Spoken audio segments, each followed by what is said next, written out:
ಸ್ನೇಹಿತರೆ, ಮತ್ತೊಂದು ವಿಡಿಯೋಗೆ ನಿಮಗೆ ಸ್ವಾಗತ. ಈ ಕಥೆಯಲ್ಲಿ ತನ್ನ ಪ್ರಾಣ ಉಳಿಸಿಕೊಳ್ಳಲು ಮ್ಯಾಕ್ ನೆಲಕ್ಕೆ ಬಿದ್ದು ಸತ್ತಂತೆ ನಟನೆ ಮಾಡುತ್ತಾನೆ. ಆದರೆ ಅವನನ್ನು ಹಿಂಬಾಲಿಸುತ್ತಿದ್ದ ಆಟಿಕೆ ಸೈನಿಕರು ಅವನನ್ನು ಬಿಡುವಂತಿಲ್ಲ. ಅವರು ನೇರವಾಗಿ ಅವನ ಮೇಲೆ ಗುರಿ ಸಾಧಿಸುತ್ತಾರೆ. ಮಜಬೂರಾಗಿ ಮ್ಯಾಕ್ ಒಬ್ಬ ಸೈನಿಕನನ್ನು ಹಿಡಿದು ಲಿಫ್ಟ್ ಬಾಗಿಲಿನಲ್ಲಿ ಸಿಕ್ಕಿಸಿ ಕೊಲ್ಲಲು ಪ್ರಯತ್ನಿಸುತ್ತಾನೆ. ಆದರೆ ಆಶ್ಚರ್ಯಕರವಾಗಿ ಆ ಚಿಕ್ಕ ಆಟಿಕೆ ಸೈನಿಕ ಅಸಾಧಾರಣ ಶಕ್ತಿಯನ್ನು ತೋರಿಸಿ ಬಾಗಿಲನ್ನು ತೆರೆಯೇ ಬಿಡುತ್ತಾನೆ. ಸಮಯ ಕಳೆಯುತ್ತಾ ಅವನು ಕೊನೆಗೆ ದುರ್ಬಲನಾಗುತ್ತಾನೆ. ಮ್ಯಾಕ್ ಯುದ್ಧ ಮುಗಿದಂತಿದೆ ಎಂದು ಭಾವಿಸುತ್ತಾನೆ. ಆದರೆ ಆಗಲೇ ಸೈನಿಕನ ಬ್ಯಾಗ್ನಿಂದ ಬೀಪ್ ಬೀಪ್ ಶಬ್ದ ಬರುತ್ತದೆ. ಬ್ಯಾಗ್ ತೆರೆದಾಗ ಅದರೊಳಗೆ ಒಂದು ಚಿಕ್ಕ ಬಾಂಬ್ ಇರುವುದನ್ನು ಅವನು ಗಮನಿಸುತ್ತಾನೆ. ನಿಜವಾಗಿ ಕೆಲವು ದಿನಗಳ ಹಿಂದೆ ಮ್ಯಾಕ್ ಒಂದು ಆಟಿಕೆ ಕಾರ್ಖಾನೆ ಮಾಲೀಕನನ್ನು ಕೊಂದಿದ್ದನು. ಆ ಕೊಠಡಿಯಲ್ಲಿ ಇದ್ದ ಆಟಿಕೆಗಳು ಇದನ್ನೆಲ್ಲ ನೋಡಿದ್ದವು. ತಮ್ಮ ಮಾಲೀಕನ ಪ್ರತೀಕಾರಕ್ಕಾಗಿ ಆ ಆಟಿಕೆಗಳು ಸೈನಿಕರಾಗಿ ರೂಪಾಂತರಗೊಂಡು ಒಂದು ಪಾರ್ಸೆಲ್ ರೂಪದಲ್ಲಿ ಮ್ಯಾಕ್ ಮನೆಗೆ ಬರುತ್ತವೆ.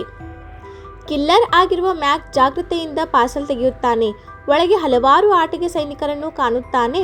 ಮೊದಲಿಗೆ ಅವನಿಗೆ ಏನೂ ವಿಚಿತ್ರವಾಗಿ ತೋರಿಸುವುದಿಲ್ಲ. ಅವನು ಅವುಗಳನ್ನು ಬಿಟ್ಟು ಕಿಚನ್ಗೆ ಹೋಗಿ ಆರಾಮವಾಗಿ ಆಟಿಕೆಗಳು ನೆಲಕ್ಕೆ ಬಿದ್ದು ಹೋಗುತ್ತವೆ. ಮ್ಯಾಕ್ಗೆ ಒಂದು ಅನುಮಾನ ಬರುತ್ತದೆ ಮತ್ತು ಅವನು ಮತ್ತೆ ನೋಡಲು ಬರುತ್ತಾನೆ. ಆದರೆ ಡಬ್ಬಿಯ ಬಳಿ ತಲುಪಿದಾಗ ಎಲ್ಲ ಸೈನಿಕರು ಕಾಣೆಯಾಗಿರುತ್ತಾರೆ. ಅಚಾನಕ್ ಅವನ ಕಾಲಿಗೆ ಭಾರೀ ನೋವು ಉಂಟಾಗುತ್ತದೆ. ಒಂದು ಆಟಿಕೆ ಚಾಕು ಅವನ ಕಾಲಿನಲ್ಲಿ ತೂರಿಕೊಂಡಿರುತ್ತದೆ. ಸೋಫಾದ ಕೆಳಗೆ ಚಲನೆ ಕಾಣುತ್ತದೆ. ಮ್ಯಾಕ್ ಕೆಳಗೆ ನೋಡಲು ಯತ್ನಿಸುತ್ತಾನೆ. ಆಗಲೇ ಅವನ ಮೇಲೆ ಗುಂಡಿನ ಮಳೆ ಆರಂಭವಾಗುತ್ತದೆ. ಅವನ ಮುಖದಲ್ಲಿ ಸಣ್ಣ ಗಾಯಗಳು ಉಂಟಾಗುತ್ತವೆ. ಅವನು ತಾನು ನಿಲ್ಲುವಷ್ಟರಲ್ಲಿ ಒಂದು ಸಣ್ಣ ರಾಕೆಟ್ ಅವನ ಮೇಲೆ ಹೊಡೆದು ಅವನನ್ನು ಮಣಿಗಾಲಿಗೆ ಬೀಳಿಸುತ್ತದೆ.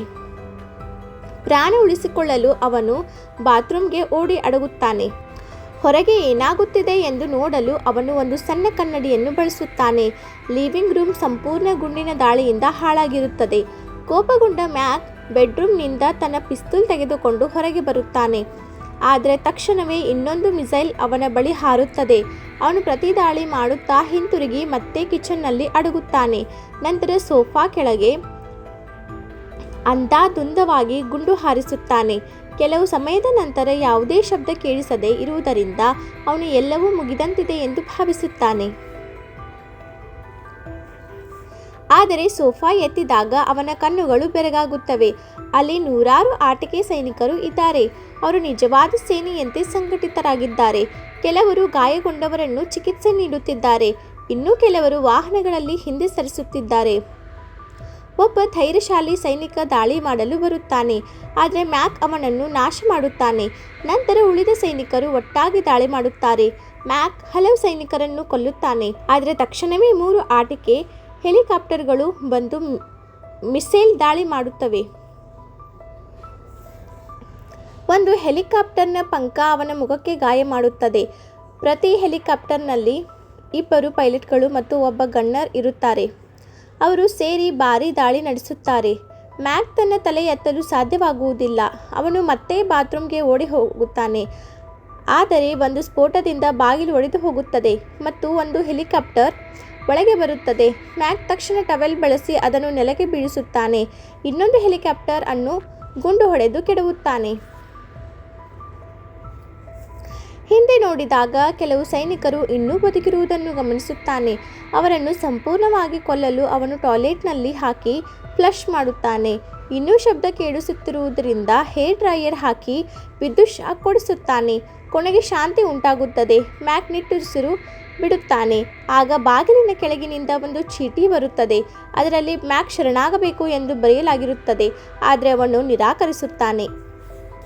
ಸ್ವಲ್ಪ ಸಮಯದ ನಂತರ ಹೊರಗೆ ನೋಡಿದಾಗ ಆಟಿಕೆ ಸೈನಿಕರು ದೊಡ್ಡ ತೋಪನ್ನು ಸಿದ್ಧಪಡಿಸುವುದನ್ನು ಕಾಣುತ್ತಾನೆ.